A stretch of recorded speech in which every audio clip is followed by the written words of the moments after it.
দেখো বন্ধুরা, এই আমরা দুজন, ওই সব আমাদের আরও বাকি স্টাফ।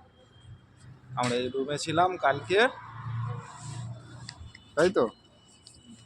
কালকে সারাদিন, কালকের বিকাল 5টার সময় বাড়ি থেকে গাড়ি ছেড়েছি।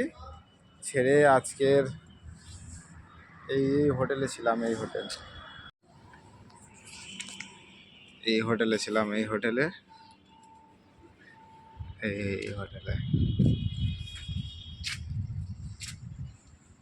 সারাদিনে বিকাল 5টা থেকে 300 কিলোমিটার গাড়ি চাইলে এসছে। তো এই হোটেলে আমরা ছিলাম, ওই সব আমরা সামনে সব বন্ধুরা দাঁড়িয়ে আছে। সবাই এবারে বার হয়ে যাব সকাল 7টার সময়। এখান থেকে পুরো বারাণসী গিয়ে ওখানে সন্ধ্যা আরতি দেখব। আর যেতে যেতে এবারে রাস্তায় আরও কথা হবে, দেখা যাক যতটা ভিডিও করতে পারবো করে দেখানোর চেষ্টা করব। তো এখনই এবার সবাই আমরা বার হব। ওকে বন্ধুরা, আসছি, রাস্তায় এবার দেখা হবে। ফাইনালি আমরা বার হয়ে গেছি দ্বিতীয় দিনে হোটেল থেকে বের হলাম। এখন আছি ঝাড়খণ্ড রাজ্যের মধ্যে, ঝাড়খণ্ডের ওপর দিয়ে যাচ্ছি। তো এরপরে রাজ্য হচ্ছে ইউপি, উত্তরপ্রদেশ। গাড়ি দেখতে পাচ্ছ 90-এর ওপর সবসময় গতি রয়েছে। তো ভিডিও খুব একটা করাও যাচ্ছে না, বাই চান্স হাত থেকে মোবাইলটা পড়ে গেলে একদম পুরো মোবাইলটাই নষ্ট হয়ে যাবে। তো সামনে দেখা যাক, এখন তো ফাঁকা রাস্তা, সামনে দেখা যাক ফাঁকা হয় কি জ্যাম হয়। তো এই ভিডিও আপডেট দিতে থাকবো।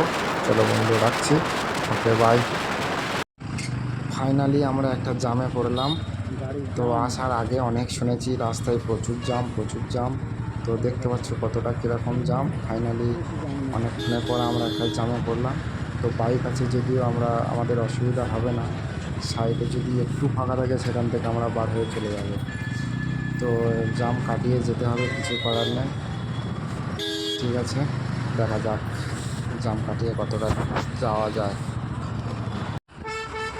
এরা কিন্তু সবাই কুম্ভ মেলাতে যাচ্ছে, দেখো কীরকম 407 গাড়িতে মাচা করে কীভাবে লোক যাচ্ছে। আর ফাইনালি সন্ধ্যা হয়ে গিয়েছে। তো আমরা উত্তরপ্রদেশ রাজ্যের মধ্যে ঢুকে গিয়েছি, ঝাড়খণ্ড পার হয়ে। তো এইদিকে কিন্তু প্রচুর ঠান্ডা, এত ঠান্ডা গাড়ি ঠিকঠাক চালানোও যাচ্ছে না, প্রচুর ঠান্ডা।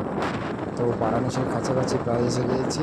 এখানে গিয়ে একটা হোটেল দেখে আজ রাতে এখানে থাকবো, তারপরে কাল চলে যাব সোজা কুম্ভ মেলার সঙ্গমে, যেখানে হচ্ছে সেখানে চলে যাব। কালকে ভিডিও আপলোড দিতে থাকবো।